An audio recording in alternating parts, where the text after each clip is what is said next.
আমি ভিক্ষে করে ফিরতেছিলাম গ্রামের পথে পথে।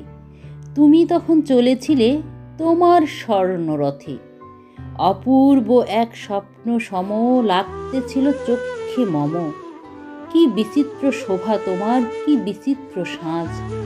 আমি মনে ভাবতেছিলেম, এ কোন মহারাজ।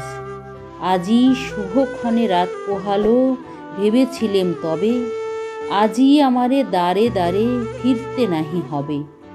বাহির হতে নাহি হতে কাহার দেখা পেলেম পথে। চলিতে রথ ধনধান্য ছড়াবে দুই ধারে। মুঠা মুঠা কুড়িয়ে নেব, নেব ভারে ভারে। দেখি সহসা রথ থেমে গেল আমার কাছে এসে। আমার মুখপানে চেয়ে নামলে তুমি হেসে। দেখে মুখের প্রসন্নতা জুড়িয়ে গেল সকল ব্যথা। হেনকালে কিসের লাগি তুমি অকস্মাৎ আমায় কিছু দাও গো বলে বাড়িয়ে দিলে হাত। মরি, এ কি কথা রাজাধিরাজ, আমায় দাও গো কিছু। শুনে ক্ষণকালের তরে রইনু মাথা নিচু।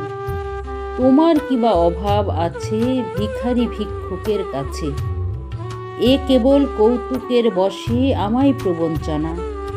ঝুলি হতে দিলেম তুলে একটি ছোট কণা। যবে পাত্রখানি ঘরে এনে উজাড় করি, এ কি ভিক্ষা মাঝে একটি ছোট সোনার কণা দেখি।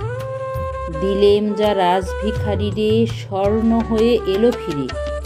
তখন কাঁদি চোখের জলে দুটি নয়ন ভরে। তোমায় কেন দিইনি আমার সকল শূন্য করে।